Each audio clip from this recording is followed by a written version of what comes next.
24 news आपल्या हक्काचे व्यासपीठ। पालखी मार्गावर आई योजनेची चित्ररथाच्या माध्यमातून प्रसिद्धी। पर्यटन क्षेत्रात महिलांमध्ये उद्योजकता व नेतृत्व गुण विकसित होण्यासाठी राज्य शासनामार्फत सुरू करण्यात आलेल्या आई योजनेची प्रसिद्धी पर्यटन संचालनालयामार्फत LED चित्ररथाच्या माध्यमातून पालखी मार्गावर करण्यात येत आहे। संत श्रेष्ठ श्री ज्ञानेश्वर महाराज पालखी सोहळ्यात हा चित्ररथ चालविण्यात येत आहे। पर्यटन संचालक डॉक्टर BN पाटील यांच्या संकल्पनेतून चित्ररथ तयार करण्यात आला आहे। विभागीय कार्यालयापासून उपसंचालिका शमा पवार आणि पर्यटन संचालनालयाच्या कर्मचाऱ्यांच्या उपस्थितीत लोणंद पासून उपक्रमाचा शुभारंभ करण्यात आला असून पंढरपूर पर्यंत योजनेची माहिती देण्यात येणार आहे। पर्यटन विभागाच्या वतीने जून 2023 पासून आई योजना सुरू करण्यात आली आहे। पर्यटन क्षेत्रात महिलांमध्ये उद्योजकता व नेतृत्व गुण विकसित होण्यासाठी ही योजना सुरू करण्यात आली आहे। त्यासाठी पर्यटन व्यवसाय हा पर्यटन संचालनालयाकडे व्यवसायासाठी नोंदणीकृत असला पाहिजे। हा व्यवसाय महिलांच्या मालकीचा व त्यांनी चालविलेला असावा। हॉटेल रेस्टॉरंटची मालकी ही महिलांची आणि 50% व्यवस्थापकीय इतर कर्मचारी महिला असणे आवश्यक आहे। टूर आणि ट्रॅव्हल्स एजन्सीमध्ये 50% कर्मचारी महिला असणे आवश्यक असून पर्यटन व्यवसायाकरिता आवश्यक सर्व परवानगी प्राप्त असावी। पर्यटन क्षेत्राशी निगडित असलेले 41 प्रकारचे व्यवसाय उद्योग सुरू करण्यासाठी या योजनेअंतर्गत पर्यटन विभाग महिलांना 15 लाखांपर्यंतचे बिनव्याजी कर्ज उपलब्ध करून देणार आहे।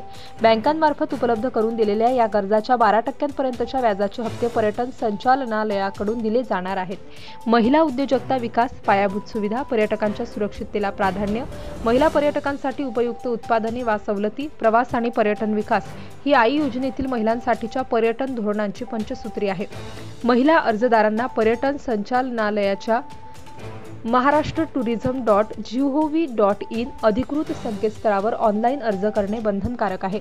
सद्यस्थितीत या योजनेअंतर्गत पुणे विभागामध्ये 48 अर्ज, अमरावती 17, नागपूर 12, कोकण 25, नाशिक 12 व संभाजीनगरमध्ये 71 अर्ज प्राप्त झालेले असून त्यामध्ये अर्जदारांना पात्रता प्रमाणपत्र देण्यात आले आहे।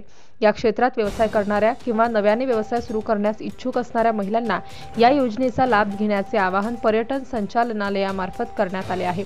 अधिक माहितीसाठी पर्यटन संचालनालयाच्या पुणे विभागीय कार्यालयाशी उपसंचालक कार्यालय, विभागीय पर्यटन कार्यालय, बरॅक, मध्यवर्ती इमारत, पुणे 411-001 दूरध्वनी क्रमांक 020-2990-0289 किंवा 80-80-03-5134, ईमेल ddtourism.pune-mh@gov.in वर संपर्क साधावा, असे आवाहन उपसंचालक शमा पवार यांनी केले आहे। Subscribe now and press the bell icon. Never miss an update.